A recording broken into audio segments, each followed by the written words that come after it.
And welcome back. Welcome back to the Responsibly Armed Citizen Show. I'm one of your hosts, Frank Horvath. Joined with me in studio is the fabulous Mr. Tim Kelly. Tim, how are you doing today? Fantabulous, sir. How are you? Fantabulous myself. Things are rocking and rolling. We are in the brand spanking new WSIC Studio A. This place is nice. It is looking very spiffy. Yeah. The whole crew here, Ben, Justin, Joe, the whole mix, been doing a fantastic job of really making things look good and modernizing a little bit, and it's really coming along. I'm really starting to dig it. Yeah, I kept hearing all these good stories. I mean, I dressed up for the occasion and everything. What's your excuse? Yeah, so that my running thing, right? That is all Frank. Is I have the same hoodie that I wear everywhere, all the time, every day. So usually, I go home and I'll take the hoodie off and I'll let it stand itself in the corner. And this morning, So gross. I went to go. This morning, I went to go grab my hoodie, and my wife was like, "No, it needs a bath. The dog needs a bath. You need a bath. Go bath." And when I left the house, my hoodie wasn't ready. So yeah, that's my excuse. So I'm repping WSIC today. So I went ahead and just grabbed one of their shirts and threw it on, and here I am. Nice. So, so we have a fantastic show that we're going to talk about today. Just daily carry, right? Big picture stuff. For those of you who may not necessarily be in the know, we don't necessarily plan these out. These just happen. The day of. The minutes before. Yeah. We're like, what are we talking about today? So, the big picture daily carry is kind of like, what does that look like for a responsible member citizen? What are and I think we're really going to focus on like gear. And I think gear etiquette. I think that's really the big thing. And this really came out of a conversation I was having with one of our friends yesterday. He was real interested in what my daily care was, and the things that I have on my person and why I have things on my person. So I figured that might be a good conversation for us to have with our listening audience. So. Big picture daily carry, Tim. What are your thoughts on that? So I think we should kind of break this down into different components. One, what is your everyday lifestyle, right? Because we're not just talking about firearms here. We're not talking about just the gun that you carry on a daily basis, because that matters very little when you start considering different contexts. People live in different environments and work different places. Yeah, work different places. They need different tools. Right. So I think we should kind of look at the overall, like, what is the most common tools that most anyone, no matter what their restrictions are, what are the most common tools that they can carry with them for just daily tasks, be it self-defense, be it, opening an Amazon package, something along those lines. Yeah, and the difference between the two, right? Or that they're supposed to be anyway, right. I guess.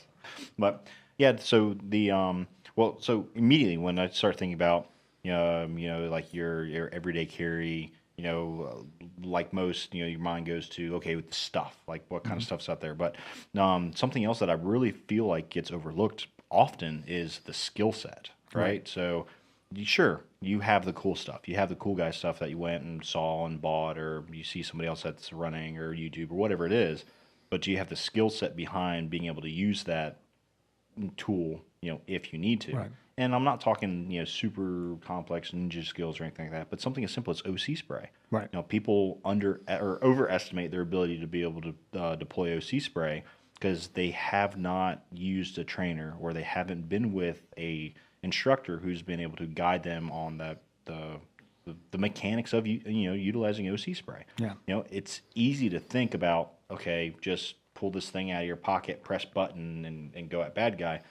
But there's a lot of other things like when the type of OC spray, is it a foam, is it a stream? Yeah. There's lots of little things to think about. So yeah, since we're on the topic of pepper spray, let's talk about that for a moment. It reminds me, we've got a class that's not on our website yet, but I would expect to see it this next week. Dan Brady is actually going to be teaching an OC class in the beginning of May. So be on the lookout for that at apacheNC.com/events. You can get in on that class. Now, when we're talking about pepper spray, I'd say one of the most common mistakes that people make, whether or not they carry it every day or not, what they'll likely do is go to a gas station and purchase some, pepper spray Right. that's, labeled as the best pepper spray in the world, found in, the Sheetz gas station or the truck stop or something like that. Yep. It's probably not. It's probably very, very low quality. So let's just use that for an example. If you happen to be that person that grabbed that pepper spray and that's what you carry around, I'd be willing to bet you most likely slapped it on your keychain. Yep. So you have your keychain and your keys, and what are some of the different issues that could, that could possibly Manifest. possibly manifest from carrying an adequate OC spray at that on your keys. Some of the considerations might be if you have kids at home. If you have kids at home, you toss your keys on the table when you come in. Kids get curious, start playing around with it, and them spraying themselves. Now, it ain't going to kill them, Right. but It's going to be unpleasant. it's going to be extremely unpleasant, and you as a parent will likely end up taking them to the hospital because you're going to be so afraid, But do you know how to deal with those situations? If the inadequate pepper spray happens to have some type of negligent discharge and just blows up in your car or something like that because it was a hot day or whatever, right? Are you prepared with dealing with that type of situation? Right. Do you know how to, clean yourself up? Do you know how to get the stuff out of your eyes, or out of someone else's? Those are some of the different considerations there. Now, to steer away from getting yourself into a less lethal tool that is very low quality, I would strongly recommend you look at something like Palm pepper spray. Palm pepper spray is very well known for its quality, and they have different size canisters. You have the little bitty one, and then you have the larger canister, the Mark III, I believe what it is. Yep. It's just going to have to depend on your lifestyle. Like what is it that you do every day? If you live on a farm out in the Western North Carolina or something like that, and bears are a thing, you might want to carry a bigger can of pepper spray around the farm. And it may not be a big deal if you're printing or something like that, or carrying it on the outside of your waistband or something, inside of a fanny pack, whatever. Having some type of, a larger device might be better for larger crowds and stuff.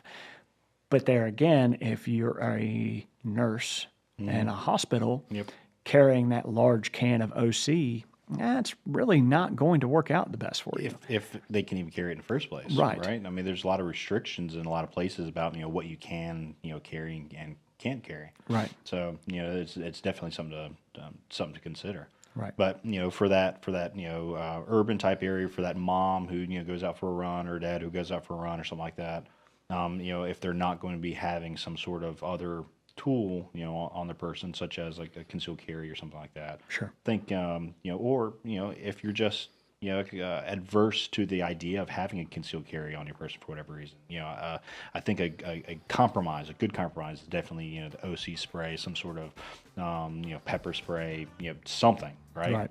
So, just get some training. I mean, I think, bottom line is, think about, what you're going to get, why you're going to get, buy quality, and then, really take that and go from there.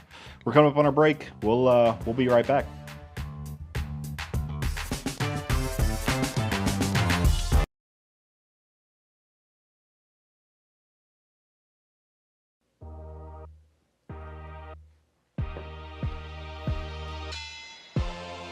Welcome back to the Responsibly Armed Citizen Show. My name is Tim Kelly, and with me I have Frank Horvath, and we have been talking about, big picture daily carry. Like what are some of the tools that you carry on a daily basis? Why do you carry them? What are some of the different considerations involving around those individual carry items?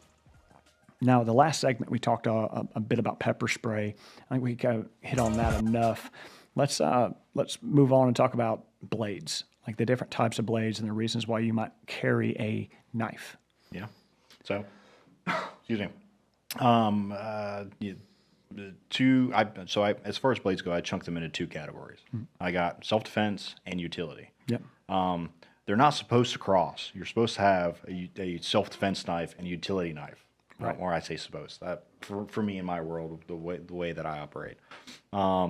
Unfortunately, sometimes they do cross. For me personally, just chalk it down to discipline or their lack thereof.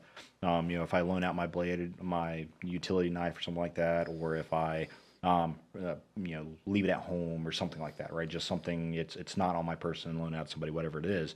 I almost always have my self-defense knife that's on my person because it's physically attached to my belt, right. And so I'll occasionally whip that thing out and use it. I'm ashamed to say, but it is what it is. It's a sharp fact. object, and it's going to open up what you need to open up. Exactly, and it's almost always an Amazon box or something right. like that, right? Yeah. But no, I mean, really, I chunk them in those two categories, right? So you have that tool, that specifically designed tool, right, with training attached to that, right. for using it in self-defense, right? So God forbid ever had to, if for whatever reason gun wasn't the right choice, except insert reason why I have it there. But on the other side of that is the utilitarian factor. Like I open up a lot of things. I use a blade for a lot of different reasons, as far as stripping things, sharpening things, whatever it may be. And that utilitarian type blade is fantastic. Like right. It's really my go-to. I think one of the things we needed to make sure we hit on here, and we're talking about a self-defense blade, we're not talking about like a folding knife or something along those lines. It's generally like a fixed blade, that doesn't have some type of opening device or anything like that. And if you're carrying one of those, one of the best ways to carry that statistically is center line. So having it somewhere on the center line of your body where you can access it, generally like inside of a clinch or something. And protect it. Right, yeah, and you can protect it, yeah. Whereas a pocket knife is exactly that. It's a pocket knife. And you have to think about some of the different laws that govern those different items, and where it's permitted and where it's not permitted, that type of thing. But most of the time, you can get away with just a regular pocket knife and just about anywhere you go. Yep. Right? So a standard pocket knife. I know there are some classes out there that talk about using a folding knife as a self-defense tool, and that's great.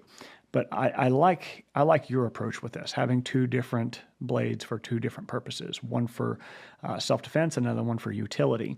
I know this much. I always carry a utility knife of some sort. Like I may not always have a self-defense blade on me, but if I've got pants on, I've got a knife in my pocket. But how long have you been carrying a pocket knife? Right. Like I've been carrying a pocket knife since I was a kid. Yep. So as far as like using one of those, to whittle or to open a box, I think I've already possessed the skills enough to be able to accomplish those things. But when you start talking about self-defense tool, whether it be with a folder or a fixed blade knife, you should definitely be seeking out some training because there's a lot of misunderstandings there. Yeah, and something else is, the mental aspect of that. Something that a lot of people don't understand or don't realize, right, until they're exposed to it, especially, again, under the supervision of an instructor or something like that, is just how up close and personal, using a blade in self-defense really is. Right. It's messy. You're going to need a bath afterwards. Right. I mean, it's going to be, something, significant, but it's going to accomplish what you need it to accomplish if you have the right training, if it's, the right time, right place, right tool. Right. Right. It can be a very, very useful tool. And, I hear a lot of people talk about, carrying a knife for self-defense, but they've never done any type of grappling. They've never done any type of, maybe get in like some jujitsu or something like that and then tossed a little rubber knife into the mix to see all the different complications that come along with this. I mean, I can't tell you just how, how uneasy it made me feel fighting somebody with a notional blade on them. Right. And, the whole idea of, if you're in a knife fight, expect to get cut. Like, Those are serious things, and expecting to get cut it's not the same thing as getting a paper cut, man. Right. One cut, depending on the location, could end your life. Right. So I mean, it's not always the best go-to. And unfortunately, I know a lot of people who use that as their last resort. And I don't know that that's a really good, a good practice to have. I mean, Time and place, right? Right. It depends. There may be instances and specific scenarios where that firearm, if you even have it on and about your person, it may not be the best tool for the job. Right. That blade might be. Right.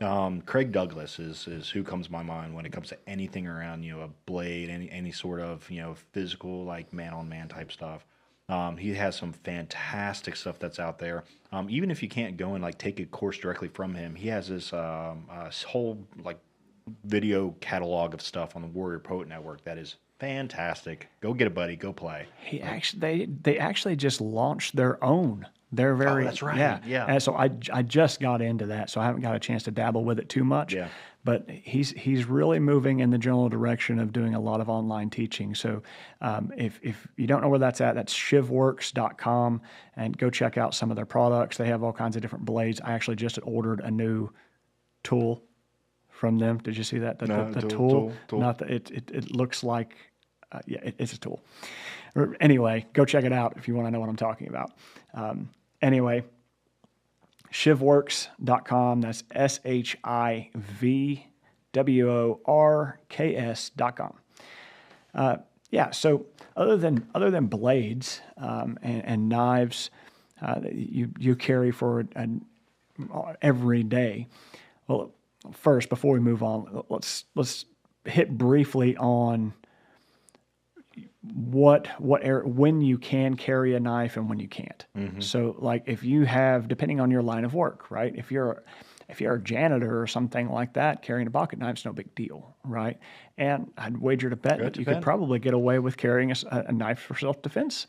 It depends. It depends if you're in a school. It depends if you're in a hospital. I mean, Right. there's a lot of different the scenarios that really break out there. But excuse me. But the whole thought of where you can carry it and different places, it changes for everybody, right? So it changes for your line of work. The thing for me, and the reason why I carry two is, again, I work all over the place. I'm not in very many restricted places, but also I've established this routine of what I wear, how I wear. It's me, right? I'm not doing anything fancy, not doing anything different, and I'm able to work around just what I'm comfortable with, right? In my my daily. Just like what we were talking about before with the OC spray. Now, I got little kids at the house, right? So I can't just drop my pants and just have my stuff wherever. I really have to make sure that stuff's up, because my son Max, little guy, he's 5'4" now, something like that. Mm-hmm. I'm sure that if he were to find that sharp pokey thing, he'd be all about it. Yeah. He's really turned into a little bam right now. Yeah. But there's lots of things there to consider. Yeah. All right. So moving on, what are some of the other things that you carry on a daily basis? I mean, I carry my phone, I carry my car keys, I carry all types of different stuff. How about medical? Yeah. What is it that you have on your person all the time? A pen, Sharpies. Okay. A pen. We're talking about medical. Tourniquet. Do you carry a tourniquet? Okay. Yeah. So I carry a tourniquet with me everywhere. And I would say if there's one thing that you're going to be permitted to carry pretty well, no matter your employment, medical gear is something that you can carry on a daily. That's one of the easiest things to carry, and it's probably one of the most useful items that you could have in an emergency. Yep. Right. So at the very least, having a tourniquet. But I mean, you could go as far as carrying an entire trauma kit on your person and it not be in the way. Yeah. Ankle rigs. Mm-hmm. There's a number of those that as far as just medical stuff. Right. Mm-hmm. We have some people that and I dabbled with it. It wasn't for me.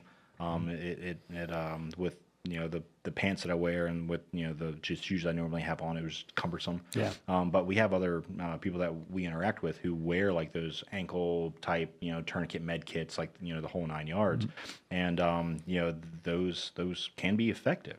But with anything, being in a routine, making sure that you're constantly having, those tools and you're in practice of, always having that on you, Yeah.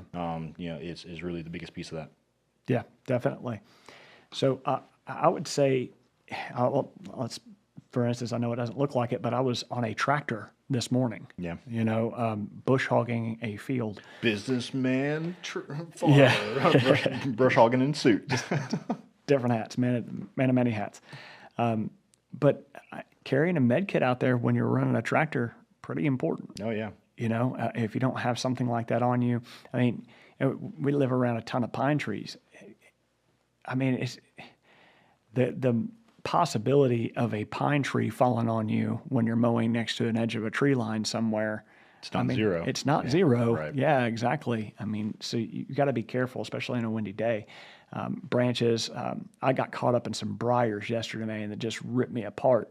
And there's a possibility it can grab your tractor, pull you right into it, and really mess you up. So at least having some gauze on you to clean yourself up and that type of thing. It's really important. So carrying a med kit on your person, keeping it inside your vehicle, on your tractor, or anytime you're running a chainsaw or something along those lines, man, really, I think that's probably one of the most important things somebody could do is invest some time, get into some decent medical training, and get into some decent medical gear and start keeping it on them wherever they're out in public doing their daily things. Yeah, I mean, you're more likely going to come across somebody who needs a tourniquet than you're going to need somebody who's going to need a projectile sent their way. For sure. Right? So, med for sure. Med's definitely something that, should take priority and you should go get training.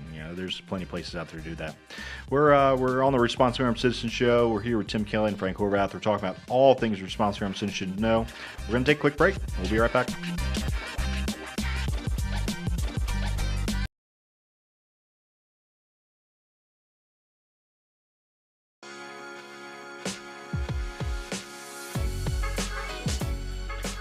And welcome back to the Responsibly Armed Citizen Show.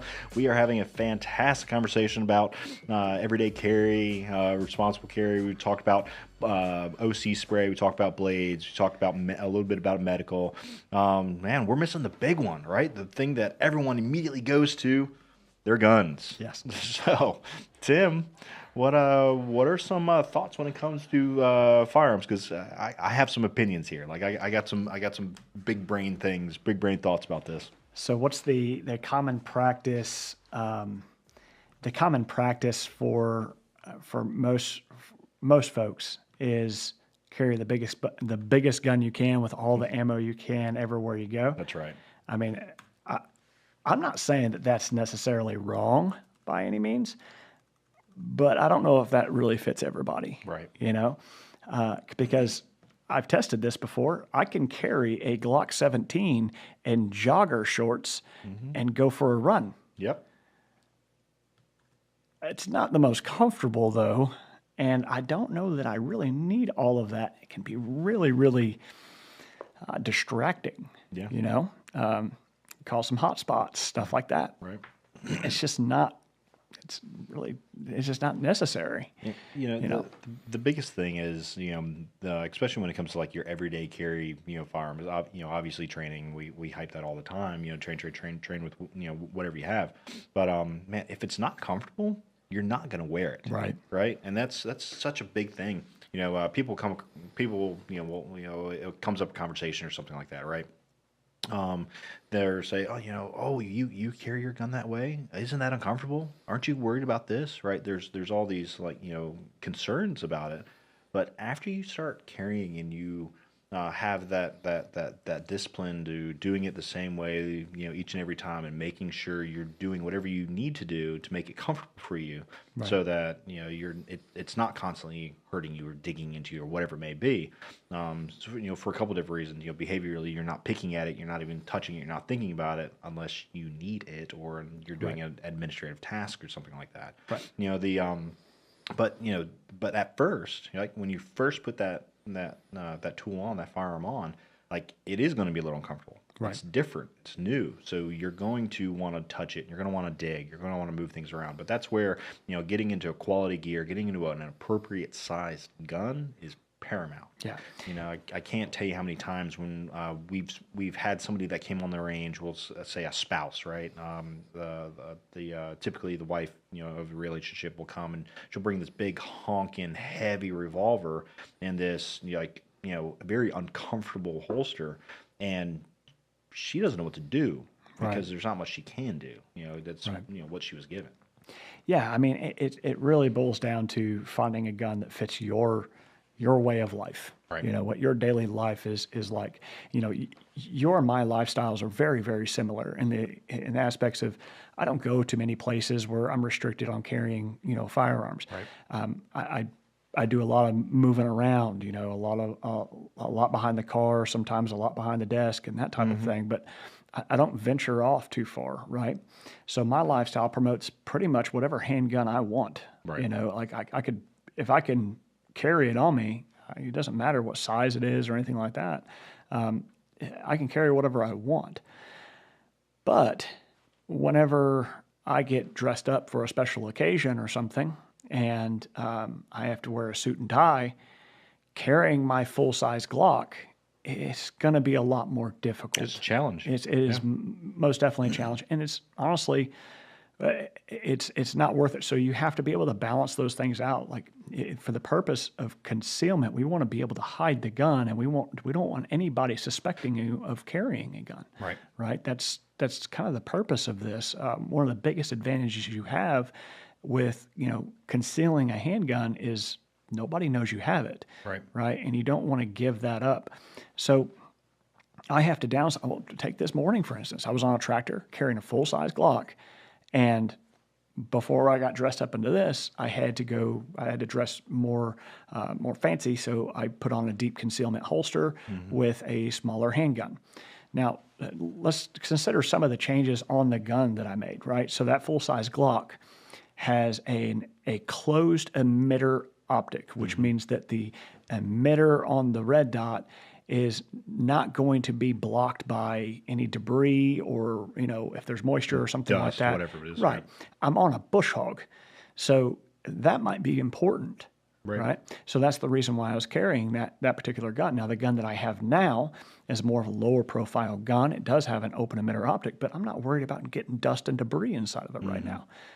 So I can trim down a little bit when you start considering the environment that you're in. Right. And I think more people need to think about that whenever they're choosing a handgun to carry around on a daily basis. They have to think about what their lifestyle is really like and tailor their gun to fit that lifestyle. Don't try and do it the other way around. Right. That's not what we want. I mean, we want you to be able to live your life, and you don't have to be consumed in this, 24/7. Yeah, and really consider putting ego aside. There's a lot of, if you get on the internet, it's still a hot debate, 45 versus 9mm, right? So do I want to use God's round or do I want to use some puny, metric round? It's, come on. It's with modern ballistics, that's a non-existent conversation now. It's supposed to be anyway. But you still got people out there who argue it to the death. But well, that's fine. You do you. But are you hindering yourself or hindering others by perpetuating that, this bigger, stronger, heavier projectile is doing any more work than something else? Right. You hear that argument a lot with like the 357s, right? Oh, you have to carry a 357. Well, not necessarily. I mean, there's plenty of other calibers. Especially with modern ballistics.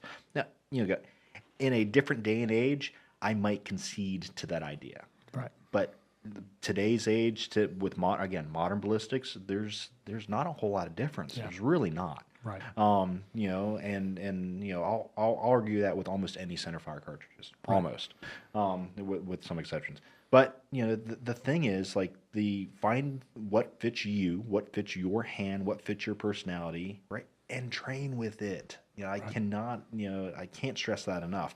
There are some small snappy guns, the 43X, right, the Glock Model 43. Some of the other, what's it, the SIG, the 350, 357, 365, 365. Yeah. That to be honest, it feels almost like holding on to a popsicle stick when you're shooting those things. You have to have a lot of recoil control, a lot of recoil, management skills, put in place.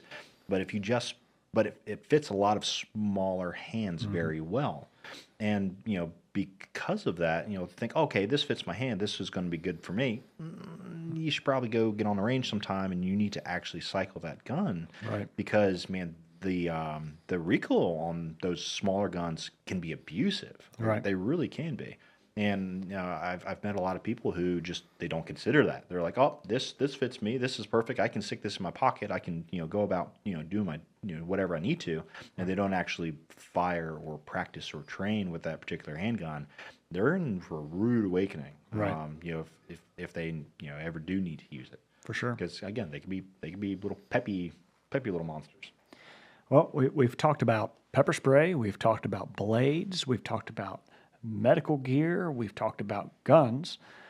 Let's talk about, for each one of those, when is it really appropriate to put them to use, or bring them out, show them, right? Starting with the pepper spray. When's it all right? When is it socially acceptable to handle and play around with a can of pepper spray, live agent pepper spray?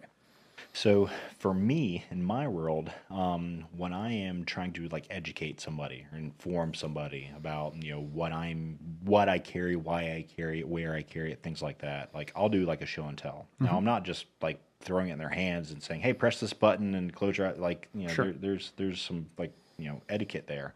But I do bring it out a little more often than most, because I'm like, hey, take a look at this. You should consider this.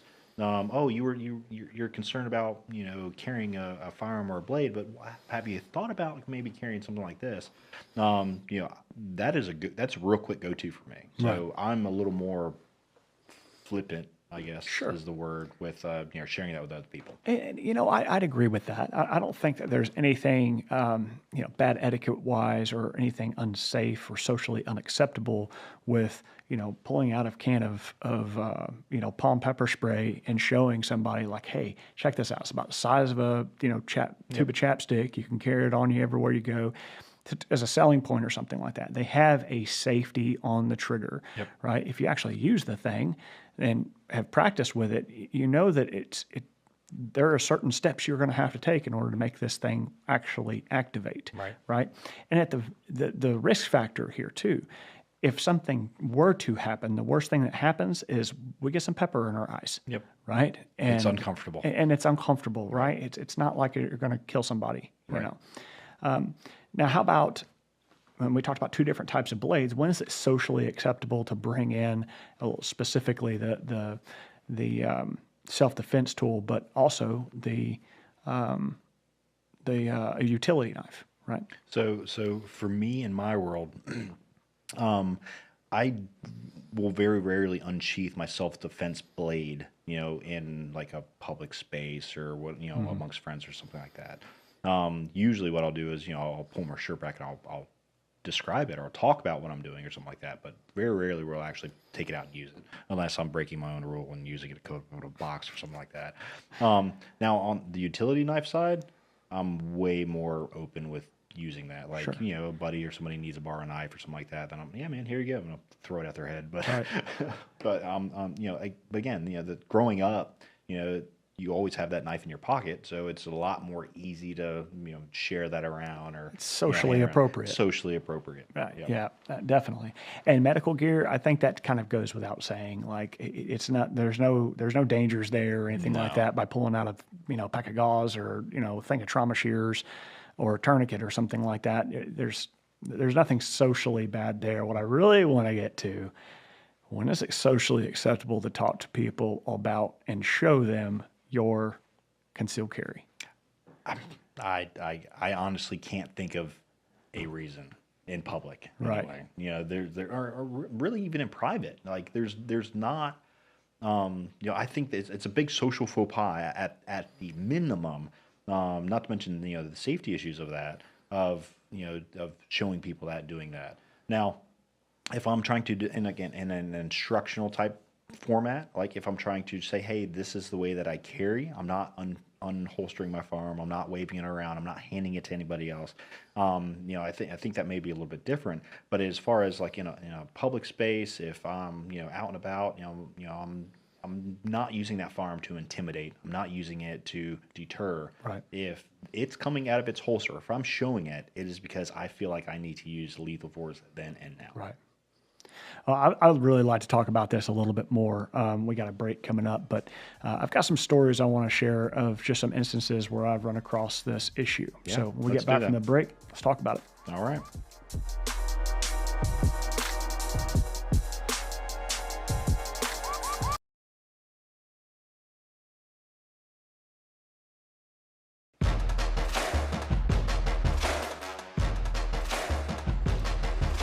Hey everybody, welcome back to the Responsibly Armed Citizen Show. My name is Tim Kelly, and with me I have Frank Horvath. Woo-hoo. Today we have been talking about the big picture of daily carry and how that pertains to the responsibly armed citizen. So we've talked about different tools, we've talked about different quality of tools, and we've talked about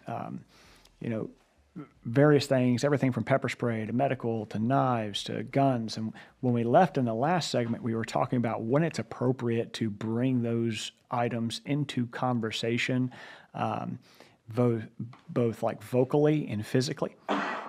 And I think we left off with the guns, right? So this is kind of something that really stands out to me a lot. I actually spent a short period of time working at a gun store. It just didn't work out for me. I'll just say that. Yeah, you're not much of a salesman. I'm Tim. not much of a salesman. You're right. I'm a little too blunt. But in terms of some of the people that would come into these stores, some of them were very, very quick to show you the gun that they were carrying. Just there's egos invested in it, whatever. They're so proud of the gun that they're carrying. Hey, check out the gun I'm carrying. And man, some of them even pull it out of the holster right there in the store, and I can't tell you like how uneasy that makes me feel around that. And I can't imagine how that would make somebody else feel who doesn't have any knowledge about firearms, right? Doesn't have a whole lot of knowledge about firearms. And that might be a huge turn away, for them. Like, man, this is not the community I want to be around. Right. And I think that's something that we really need to pay more attention to and be more deliberate about when and where it is socially appropriate to both talk about the gun that we're carrying and show and present it. Right. And I think it's, I just think it's really important. There's another example. I walked into my local barber shop and to go get a haircut one day, and this has been years ago. And I noticed a friend of mine was in there. And my friend had seen me across the room. Now, this place is packed, right? I mean, there's a ton of people in there. And he calls me out by name. He's like, hey, man, did you get my Facebook message? And I'm thinking to myself, man, I don't recall, what you got. He's like, well, I sent you one about this holster. Did you get that one? And I was like, no, I don't remember. And I'm kind of looking around at everybody and they're listening to us talk. Right. And he's like, oh, no worries. I got it right here. And he starts to like show me. He stands up in front of everybody and he's showing everybody his gun and everybody his holster. And I'm thinking to myself, oh my gosh. I was like, oh yeah. I got that message. I got that message. You put that away now. Right. But he wanted to show me his holster so bad that he was willing to essentially give himself and give his concealment away just to show me. And, I'm sure it made some people in there uneasy, it certainly made me uneasy. Right. It's not, there is an appropriate time and place if you're amongst friends, right? Like it would be no big deal for me to tell you how I'm carrying today and show you or something like that. But even amongst friends, I'm not going to stand in front of you and unholster my gun to show you, hey, check out my new gun, It's right? a safety and etiquette thing. I mean, it's and and that's the thing. Like, there's safety is a skill set. We've talked about that before. Etiquette's definitely something that you end up learning. But if you were to do that, like hypothetically, if you were to do that, if you were to just stand in front of me and draw your firearm and be like, hey man, check this out, like I would be offended and I would be pissed, like I'd be upset. But think about somebody else who isn't necessarily in this realm, right? Somebody who isn't or is new to firearms, we'll say, right, and never been exposed to them.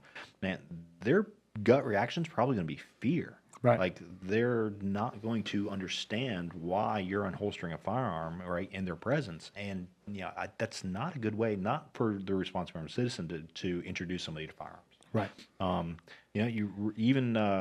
been to other people's homes before, and they hear that I'm a gun guy or something like that, and they're like, "Oh, Frank, come here. I want to show you this out." Part of me enjoys that, but the other part of me loathes that. Right. It depends on the individual. Yeah. I'd love to check out your collection, but at the same time, I don't want you showing me your collection. Yeah. Does it make sense? I mean, yeah. That's one of the first things that we start on with our responsibly armed citizen criterion. So, for those of you that are new to the show and don't know Apache Solutions, we do personal training at our range. So that's kind of our bread and butter. People come out and they sign up for a 1 hour block of instruction or a 2 hour block of instruction, and we help them establish goals and then help them meet their goals along the way. So that's kind of what sets us apart, right, from the rest of the folks. And one of the first things we start people on when they start coming out there, no matter their level of experience, no matter their skill set or anything like that, we start teaching them safety and etiquette and how to navigate those different boundaries. I don't spend a lot of time doing private sessions anymore.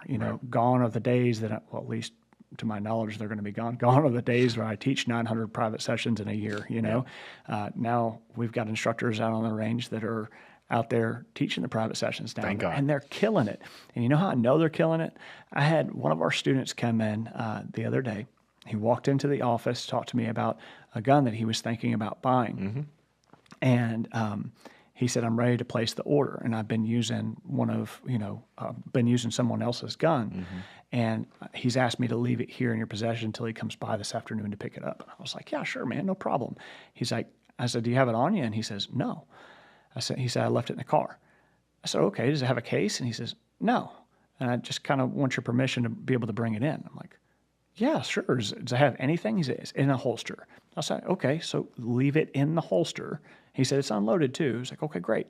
So it's in the holster, unloaded, in your car." He said, "Yeah." So he went out to the car, he grabbed his handgun, and he brought it in. But he was not going to bring that in without first letting me know first. That's more of an etiquette thing. Right. That's 100%. like leaving your dog in the car before you go to somebody's house that you've never been to, and saying, "Hey, kind of got my dog with me. Is it okay if I bring it in the house?" Right. Something along those lines. Right. I mean, there's these boundaries here that you should be, as a professional, as a responsibly armed citizen, that you should be striving to navigate professionally. And uphold, right? Inform others in our community about, this is the way that it should be done. And I'm not saying lockstep, I'm not saying, subscribe to the dogma or anything like that, but, if we're ever going to break through the barrier where people are fearful of these tools, right? Fearful of firearms in general, then we as a community need to do better at having some better etiquette so that we're not instilling this fear needlessly early on. Right. If we can say, hey, look, we're responsibly armed citizens, we're a community of responsibly armed citizens, then we will be by osmosis or something, be bringing in other responsibly armed citizens just through our actions. Right.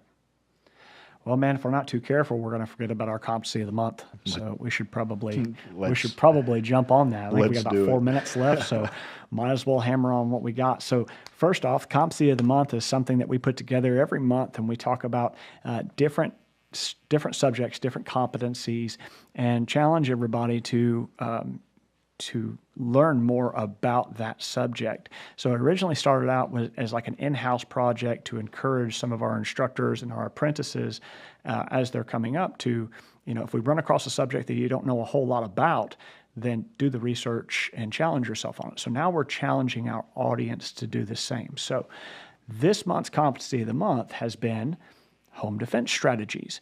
And since we've been talking about daily carry, let's talk about how daily carry and home defense strategies kind of mold in, right? So one of the things that I like to carry on my person all the time is a light, a good handheld light. And I think that is something that's really, really important to keep inside or keep on you all the time, because you might need it. Right. And so since a lot of these home invasions and stuff like that, these encounters happen shortly after you come home from the grocery store or something along those lines, or in between, right? Having a light on you when it's dark outside or something like that, it might be a really, really good idea. I 100% absolutely agree with that. For me, I tend to use my light not so much, for self-defense or anything like that, but it's more of a utilitarian aspect. So, like, I'm constantly going. I got it right here in my pocket.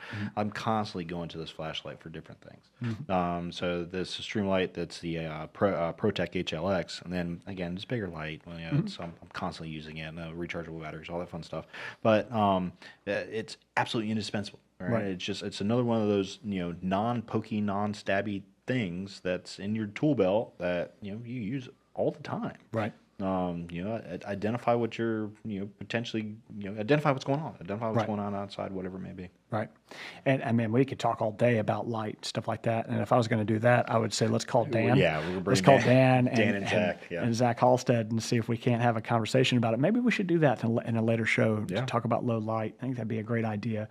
But another reason why carrying every day is so important. Like I joke around and say, if my socks are on, my gun is on. Yeah. Right. That's relatively true. I wake up in the mornings and before the doors are unlocked in the house, my gun is on me, right?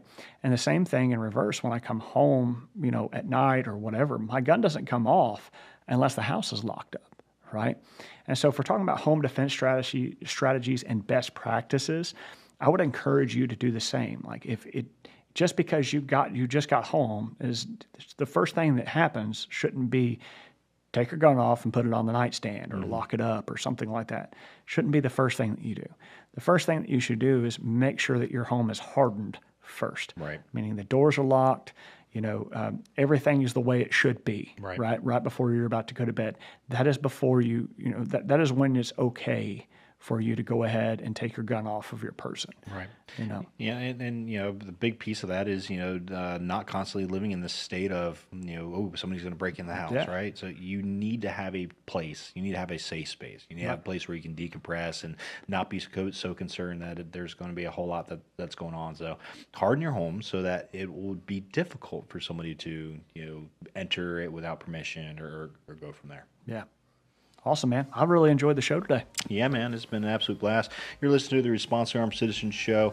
We appreciate you guys joining along with us, and we'll see you next week. Sounds good. See you next week.